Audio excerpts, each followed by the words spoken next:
ನಮಸ್ತೆ ಸ್ನೇಹಿತರೆ, ಶಕ್ತಿ ಚಾನಲ್ಗೆ ಸ್ವಾಗತ.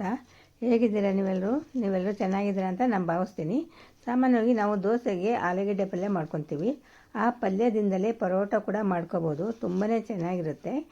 ಆಲೂಗೆಡ್ಡೆ ಪಲ್ಯನ ಉಪಯೋಗಿಸ್ಕೊಂಡು ಹೇಗೆ ಪರೋಟ ಮಾಡೋದು ಅಂತ ನಾನು ತೋರಿಸ್ಕೊಡ್ತೀನಿ. ಹೊಸದಾಗಿ ನನ್ನ ಚಾನಲ್ನ ನೋಡ್ತಿದ್ದೀರಾ, ಸಬ್ಸ್ಕ್ರೈಬ್ ಮಾಡ್ಕೊಂಡು ನೋಡಿರಿ. ನೀವು ಸಬ್ಸ್ಕ್ರೈಬ್ ಮಾಡ್ಕೊಂಡು ನೋಡೋದ್ರಿಂದ ನಾನು ಹಾಕೋ ವಿಡಿಯೋನ ಮಿಸ್ ಮಾಡ್ದೇ ನೋಡ್ಬೋದು. ಇವಾಗ ಆಲೂಗೆಡ್ಡೆ ಪಲ್ಯ ಉಪಯೋಗಿಸ್ಕೊಂಡು ಹೇಗೆ ಮಾಡೋದು ಅಂತ ಈಗ ಆಲೂಗೆಡ್ಡೆನ ನಾನು ಅರ್ಧ ಕೆಜಿ ಆಲೂಗೆಡ್ಡೆನ ಸಣ್ಣದಾಗಿ ಕಟ್ ಮಾಡಿಬಿಟ್ಟು ಬೇಯಿಸಿ ಇಟ್ಟಿದ್ದೀನಿ. ಇವಾಗ ಸಿಪ್ಪೆ ಎಲ್ಲ ತೆಗೆದು ಆಲೂಗೆಡ್ಡೆನ ರೆಡಿ ಮಾಡಿದ್ದೀನಿ. ಇವಾಗ ಗೋಧಿ ಹಿಟ್ಟನ್ನ ಕಲಿಸ್ಬಿಟ್ಟು ಚಪಾತಿ ಕಲಿಸೋ ಥರ ಗೋಧಿ ಹಿಟ್ಟನ್ನ ಕಲಿಸಿದ್ದೀನಿ. ಇವಾಗ ನಾನು ಆಲೂಗೆಡ್ಡೆಗೆ ಪಲ್ಯ ಮಾಡೋದಕ್ಕೆ ಒಗ್ಗರಣೆ ಹಾಕ್ತಾಯಿದ್ದೀನಿ.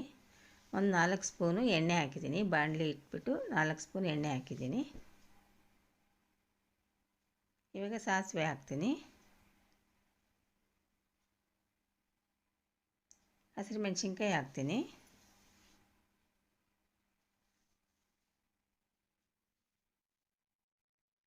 ಈರುಳ್ಳಿ ಹಾಕ್ತಾಯಿದ್ದೀನಿ.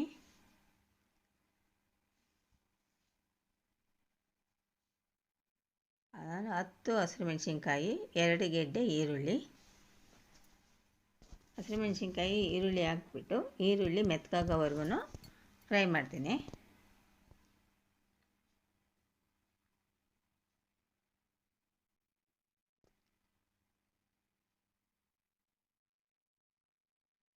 ಇವಾಗ ಕರಿಬೇವು ಹಾಕ್ತಾಯಿದ್ದೀನಿ.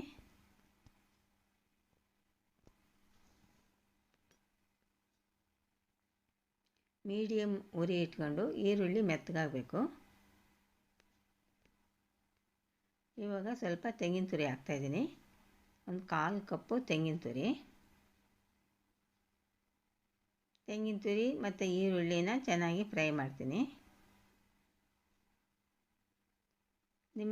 ಅರ್ಧ ನಿಂಬೆ ರಸನ ಹಿಂಡ್ತಾಯಿದ್ದೀನಿ. ತೆಂಗಿನ ತುರಿ ಮತ್ತು ಈರುಳ್ಳಿ ಎಲ್ಲ ಚೆನ್ನಾಗಿ ಹಸಿ ವಾಸನೆ ಹೋಗಬೇಕು, ಚೆನ್ನಾಗಿ ಉರಿಬೇಕು, ಫ್ರೈ ಮಾಡಬೇಕು. ಇವಾಗ ರುಚಿಗೆ ತಕ್ಕ ಉಪ್ಪು ಹಾಕಿದೆ. ಉಪ್ಪೆಲ್ಲ ಹಾಕಿದ ಮೇಲೆ ಚೆನ್ನಾಗಿ ಮಿಕ್ಸ್ ಮಾಡಿಬಿಟ್ಟು ಫ್ರೈ ಮಾಡ್ತಾಯಿದ್ದೀನಿ. ಇವಾಗ ನಾನು ಆಲೂಗೆಡ್ಡೆನ ಬೇಯಿಸಿಬಿಟ್ಟು ಚೆನ್ನಾಗಿ ಮ್ಯಾಶ್ ಮಾಡಿ ಇಟ್ಕೊಂಡಿದ್ದೆ. ಇವಾಗ ಆಲೂಗೆಡ್ಡೆನ ಹಾಕ್ತಾಯಿದ್ದೀನಿ.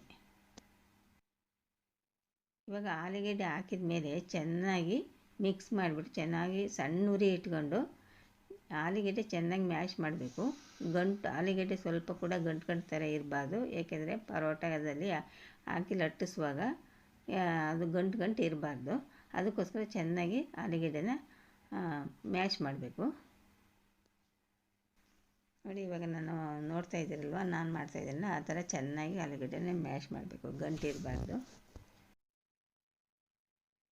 ಈಗ ನೋಡಿ, ಇಷ್ಟು ಚೆನ್ನಾಗಿ ಮ್ಯಾಶ್ ಮಾಡಿದ್ದೀನಿ. ನೋಡಿ, ಆಲೂಗೆಡ್ಡೆ, ಈರುಳ್ಳಿ, ಮೆಣಸಿನ್ಕಾಯಿ, ತೆಂಗಿನ ತುರಿ ಎಲ್ಲ ಹೊಂದ್ಕೊಂಡಿದೆ, ಚೆನ್ನಾಗಿ ಮ್ಯಾಶ್ ಆಗಿದೆ. ಇವಾಗ ನಾನು ಪರೋಟ ಮಾಡೋಕ್ಕೆ ಚಿಕ್ಕ ಸೈಜ್ ಬೇಕಾದರೆ ಚಿಕ್ಕ ಉಂಡೆ ಮಾಡ್ಕೊಳ್ಬೇಕು, ದೊಡ್ಡ ಸೈಜ್ ಬೇಕಾದರೆ ದೊಡ್ಡ ಉಂಡೆ ಮಾಡಬೇಕು. ನಾವು ಯಾವ ಸೈಜ್ ಪರೋಟ ಮಾಡ್ತೀವಿ ಅಷ್ಟು ಸೈಜ್ ಉಂಡೆನ ಮಾಡ್ಕೋಬೇಕು. ಇವಾಗ ನಾನು ಮೀಡಿಯಮ್ ಸೈಜ್ ಉಂಡೆನ ಮಾಡಿಕೊಂಡು ಇಟ್ಟಿದ್ದೀನಿ. ಇವಾಗ ನಾನು ಚಪಾತಿ ಥರ ಲಟ್ಟಿಸ್ತಾ ಇದ್ದೀನಿ. ಇವಾಗ ಈ ಚಪಾತಿ ಅಷ್ಟೇ, ನಮಗೆ ಎಷ್ಟು ಉಂಡೆ ಬೇಕು, ಯಾವ ಸೈಜ್ ಬೇಕು ನೋಡಿಕೊಂಡು ಉಂಡೆ ತೊಗೊಳ್ರಿ. ಈಗ ಚಪಾತಿ ಥರ ಲಟ್ಟಿಸ್ಬಿಟ್ಟು ಸ್ವಲ್ಪ ಈಗ ಅದರಲ್ಲಿ ನಾನು ಆಲೂಗೆಡ್ಡೆ ಪಲ್ಯ ಮಾಡಿಟ್ಟಿದ್ದು ಉಂಡೆನ ಅದರಲ್ಲಿ ಹಾಕ್ಬಿಟ್ಟು ನೋಡಿ ಈ ಥರ ಫೋಲ್ಡ್ ಮಾಡ್ತೀನಿ. ಹೊರಗಡೆ ಬಿಟ್ಟಂಗೆ ಫುಲ್ ಕ್ಲೋಸ್ ಮಾಡಬೇಕು.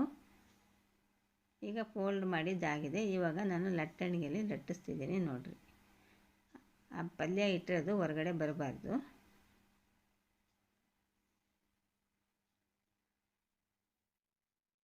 ಆಲೂ ಪರೋಟನ ನಾವು ಪುಡಿಗಳನ್ನೆಲ್ಲ ಹಾಕಿ, ಸಾರದ ಪುಡಿ, ಖಾರದ ಪುಡಿ, ಧನಿಯಾ ಪುಡಿ ಎಲ್ಲ ಹಾಕಿ ಕೂಡ ಮಾಡ್ಬೋದು. ಈ ಥರ ಪಲ್ಯ ಮಾಡಿಬಿಟ್ಟು ಕೂಡ ಮಾಡ್ಬೋದು. ಎರಡೂ ಕೂಡ ರುಚಿಯಾಗಿರುತ್ತೆ. ನಾನು ಪಲ್ಯ ಮಾಡಿಬಿಟ್ಟು ಆಲೂ ಪರೋಟ ಮಾಡ್ತಾಯಿದ್ದೀನಿ. ನೋಡಿ, ಹೊರಗಡೆ ಪಲ್ಯ ಬರ್ದಂಗೆ ಲಟ್ಟಿಸ್ಬೇಕು. ಇದು ಪರೋಟನ ಸ್ವಲ್ಪ ದಪ್ಪನಾಗಿ ಲಟ್ಟಿಸ್ಬೇಕು. ಇವಾಗ ನಾನು ಹೆಂಚು ಕಾದಿದೆ, ಹೆಂಚು ಮೇಲೆ ಹಾಕಿದ್ದೀನಿ. ಇವಾಗ ಉಲ್ಟಾ ಮಾಡಿ ಹಾಕ್ತೀನಿ.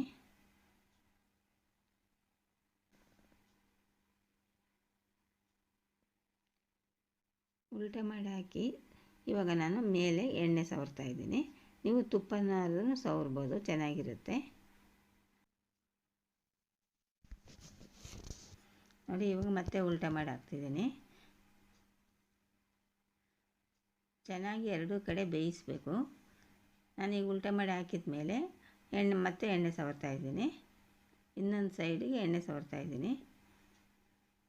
ಚೆನ್ನಾಗಿ ಬೇಯಿಸಿದರೆ ಕ್ರಿಸ್ಪಿಯಾಗಿರುತ್ತೆ, ತುಂಬ ಚೆನ್ನಾಗಿರುತ್ತೆ. ನಾವು ಬರಿದೇ ಕೂಡ ತಿನ್ಬೋದು ಪರೋಟ, ಅಷ್ಟು ಚೆನ್ನಾಗಿರುತ್ತೆ. ಒಳಗಡೆ ನಾವು ಪಲ್ಯ ಇಟ್ಟಿರ್ತೀವಲ್ವ, ಬರಿದೇ ಕೂಡ ತಿನ್ಬೋದು, ಅಷ್ಟು ಚೆನ್ನಾಗಿರುತ್ತೆ. ನೋಡಿ ಈಗ ಚೆನ್ನಾಗಿ ಬೆಂದಿದೆ ನೋಡಿ, ಕೆಂಪುವಾಗಿ ಬೇಯಿಸಬೇಕು, ಆವಾಗ ಕ್ರಿಸ್ಪಿಯಾಗಿರುತ್ತೆ ನೋಡಿ. ಇವಾಗ ರೆಡಿ ಆಯಿತು ಆಲೂ ಪರೋಟ. ಆಲೂ ಪರೋಟ ರೆಡಿ ಆಯಿತು. ಈ ವಿಡಿಯೋ ನಿಮ್ಗೆ ಇಷ್ಟವಾದರೆ ಒಂದು ಲೈಕ್ ಕೊಡಿ, ಶೇರ್ ಮಾಡಿ, ಪ್ಲೀಸ್ ನನ್ನ ಚಾನಲ್ಗೆ ಸಬ್ಸ್ಕ್ರೈಬ್ ಮಾಡಿ.